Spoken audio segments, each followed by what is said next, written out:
రాజన్న సిరిసిల్ల జిల్లా వేములవాడ రూరల్ మండలం మర్రిపల్లి గ్రామ ఉప సర్పంచ్తో పాటు పలువురు వార్డు సభ్యులు కాంగ్రెస్ పార్టీలో చేరారు.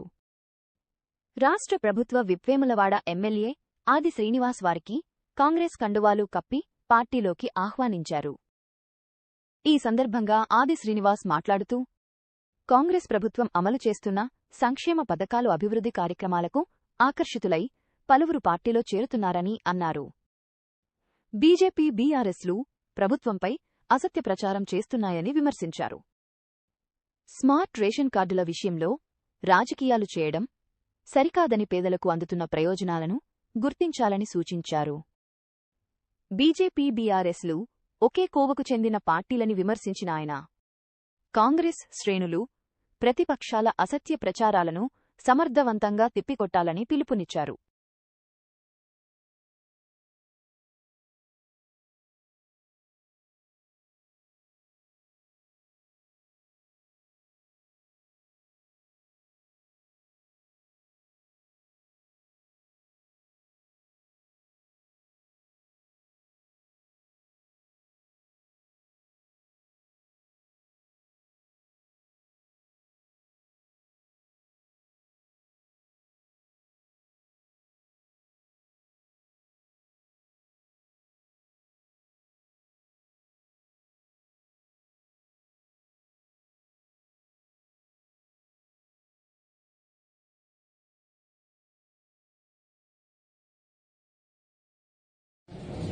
మరిపెల్లి గ్రామ ఉప సర్పంచ్ బాలకిషన్ గారు, వార్డు సభ్యులు లక్ష్మణ్ గారు, ముదిరాజ్ సంఘ మండల నాయకులు మల్లేశం గారు, లక్ష్మీరాజన్ గారు, లక్ష్మీ నరసయ్య గారు, గౌడ సంఘానికి సంబంధించినటువంటి ఉపాధ్యక్షులు, అదేవిధంగా చాలా మంది యువ మిత్రులు ఈరోజు కాంగ్రెస్ పార్టీలో ముఖ్యమంత్రి రేవంత్ రెడ్డి గారు చేస్తున్న సంక్షేమ కార్యక్రమాలు, వేములవాడలో జరుగుతున్నటువంటి అభివృద్ధి, ప్రధానంగా మా గ్రామం మరిపేరులో జరుగుతున్నటువంటి చెరువుకు సంబంధించిన అభివృద్ధి పనులు, ఓవైపు సంక్షేమం మరోవైపు అభివృద్ధి రెండు కళ్ళలాగా అభివృద్ధి పథంలో వెళ్తున్నటువంటి క్రమంలో కాంగ్రెస్ పార్టీలో చేరుతున్న మాట చెప్పడం జరుగుతుంది. వారికి స్వాగతం తెలియజేస్తూ, వీరి రాకతో ఆ గ్రామంలో ఈ ప్రాంతంలో కాంగ్రెస్ పార్టీ బలోపేతం కావడంతో పాటు ఒక సామాజిక సేవలు వార్డు సభ్యులుగా ఉప సర్పంచులుగా వివిధ కుల సంఘాల పెద్ద మనుషులు ఉన్నటువంటి వీరి ద్వారా రాష్ట్ర ప్రభుత్వం సంబంధించినటువంటి సంక్షేమ కార్యక్రమాలు పేద ప్రజలకు అందేలా ఒక చక్కటి అవకాశం వీరికి రావడం, వీరి ద్వారా కాంగ్రెస్ పార్టీ బలోపేతం కావడానికి ఒక చక్కటి అవకాశం ఏర్పడిందని మాకు ఈ సందర్భంగా చెప్తూ, ప్రతిపక్షాలు చేస్తున్నటువంటి రాద్ధాంతం బట్టగాల్చి మీది వేయడము, ఈ రాష్ట్ర ప్రభుత్వం చేస్తున్నటువంటి అనేక చక్కటి సంక్షేమ కార్యక్రమాలు ప్రజలకు అందుతున్నప్పటికీ బదనాం చేసేటువంటి పరిస్థితిని ఎప్పటికప్పుడు కాంగ్రెస్ పార్టీ శ్రేణులు, కార్యకర్తలు, నాయకులు, కాంగ్రెస్ పార్టీ ప్రజాప్రతినిధులు ప్రజలకు చేరవేసే క్రమంలో సక్సెస్ఫుల్ గా ఉండాలని చెప్పినటువంటి కార్యక్రమం, అందులో భాగంగానే ఈ విధంగా నూతనంగా కూడా కాంగ్రెస్ పార్టీ సిద్ధాంతాన్ని, ఈ ప్రభుత్వం యొక్క ఆలోచన విధానాన్ని విశ్వసించి వస్తున్నటువంటి వారికి స్వాగతం చెప్పేటువంటి సందర్భాన్ని ఈ ప్రయత్నం చేస్తూ, ఓవైపున గత 10 ఏళ్లలో తెలంగాణలో బారాస పరిపాలించింది, గత 12 ఏళ్లుగా కేంద్రంలో భాజపా పరిపాలిస్తుంది. ప్రభుత్వంలో ఉన్నటువంటి వాళ్ళు పేదలకు గుర్తింపు కార్డుగా ఉన్నటువంటి రేషన్ కార్డును ఇవ్వలేకపోయిన సందర్భంలో బారాస ప్రభుత్వం ఉన్నప్పుడు భాజపా ప్రశ్నించలేదు, పేదలకు ఎందుకు రేషన్ కార్డు ఇస్తారు, ఎందుకంటే బారాస భాజపా ఫెవికాల్ ఒప్పందం ఒకటే కాబట్టి. కానీ ఈరోజు స్మార్ట్ కార్డుల పంపిణీ కార్యక్రమం మొదలైన క్రమంలో మా మోడీ ఫోటో ఎందుకు పెట్టారని చెప్పనేటువంటి భారతీయ జనతా పార్టీ రాజకీయం చేసే ప్రయత్నం చేస్తున్నారు. భారతదేశంలో 29 రాష్ట్రాలుంటే సన్న బియ్యం ఇస్తున్న రాష్ట్రం కేవలం తెలంగాణ. అది రేవంత్ రెడ్డి ముఖ్యమంత్రి గారు సంపన్నులు తీరేటువంటి సన్న బియ్యం పేద వర్గాలు ఎందుకు తినకూడదని చెప్పండి. సంవత్సరానికి 14,600 కోట్ల భారం పడుతున్న ఇచ్చే కార్యక్రమం చేసి ఈరోజు స్మార్ట్ కార్డులు గత 10 ఏళ్లలో రేషన్ కార్డు ఇవ్వకుండా అడగవు, రేషన్ కార్డుకి ఎందుకు ఇవ్వలేదని చెప్పిన భారత ప్రభుత్వాన్ని కనీసం పల్లెత్తు మాట్లాడరు. లేదు నువ్వు రేషన్ కార్డు కొత్తగా ఇవ్వకుండా సరే వాళ్ళ గుర్తింపు కార్డు ఉపయోగపడేటువంటి కార్డులు ఎందుకు ఇవ్వమని అడగలేదు. కానీ నువ్వు రేషన్ కార్డు స్మార్ట్ కార్డు హోదాలు ఇస్తే క్రమంలో ఈ ప్రాంతంలో భారతీయ జనతా పార్టీ సంబంధించిన వాళ్ళు కోడిగుడ్డుకు ఈకలు పీకే విధంగా మా మోదీ ఫోటో ఎందుకు పెడతలేదని చెప్పంటున్నాడు. నువ్వు నీ రాష్ట్రాలలో నువ్వు సన్నబియ్యం ఇచ్చే కార్యక్రమం మొదలుపెట్టు. సన్నబియ్యం మీరు ఇస్తే ఈ రాష్ట్ర ప్రభుత్వ ఆలోచన.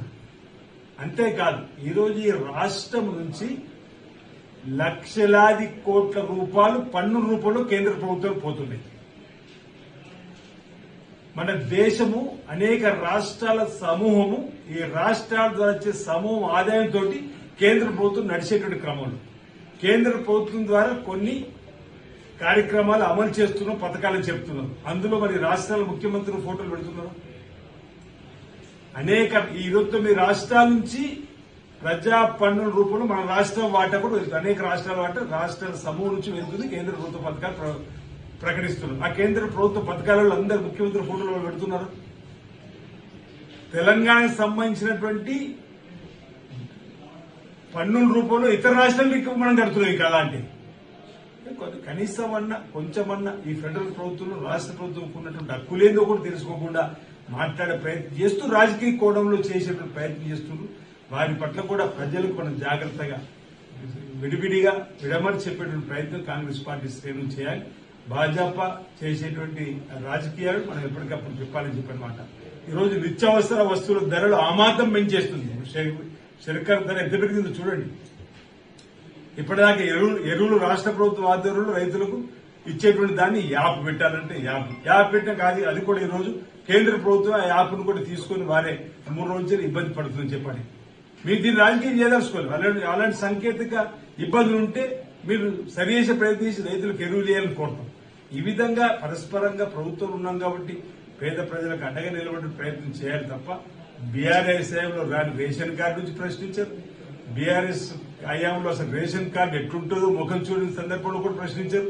ఈరోజు స్మార్ట్ కార్డులు ఇచ్చే క్రమంలో రాజకీయం కోసం ప్రశ్నించే విధానం సబబు కాదు, సరైనది కాదని మాట చెప్తూ నేను కాంగ్రెస్ పార్టీ శ్రేణులకు ఎక్కడికక్కడ రాష్ట్ర ప్రభుత్వం యొక్క సంక్షేమ కార్యక్రమం పేదలకు అందించడంలో కృషి సలపాలని ఈ రోజు కాంగ్రెస్ పార్టీ ఆలోచన విధానాన్ని సిద్ధాంతాన్ని ప్రభుత్వం చేపడుతున్న కార్యక్రమాలు ఈ ప్రాంతంలో జరుగుతున్న అభివృద్ధిని దృష్టిలో పెట్టుకుని వచ్చిన మరిపెల్లి ఉప సర్పంచ్ గా పనిచేస్తున్నటువంటి బాలకిషన్ గారికి, అదేవిధంగా లక్ష్మణ్ గారికి, లక్ష్మణసాయి గారికి, మల్లేశం గారికి, ఇంకా గౌడ సంఘం సంబంధించిన పెద్దలు, ముదిరా సంఘం పెద్దలు, యువకులు అనేక మందికి నేను స్వాగతం తెలియజేస్తా ఉన్నా. ఈ రోజు కాంగ్రెస్ పార్టీ కుటుంబ సభ్యులుగా చేరారు. మీ యోగక్షేమాలను కాంగ్రెస్ పార్టీ చూసుకుంటుందని చెప్తూ మరి మరిపెల్లి గ్రామానికి సంబంధించినటువంటి గ్రామ కమిటీ బాగా యాక్టివ్ గా పనిచేస్తూ పోవాలని, వీరితో పాటు మరింత బలోపేతమై గ్రామంలో మండలంలో మరింత ముందుకు వెళ్లాలి. మండల కమిటీ కూడా అధ్యక్షుని ఆధ్వర్యంలో, గతంలో ఉన్న అధ్యక్షుని ఆధ్వర్యంలో అందరూ కూడా కలిసికట్టుగా ఈ ప్రాంతంలో ప్రజా సమస్యల పరిష్కారం ధ్యేయంగా ఆయా ప్రాంతాల అభివృద్ధి ధ్యేయంగా పనిచేయాలని చెప్పని,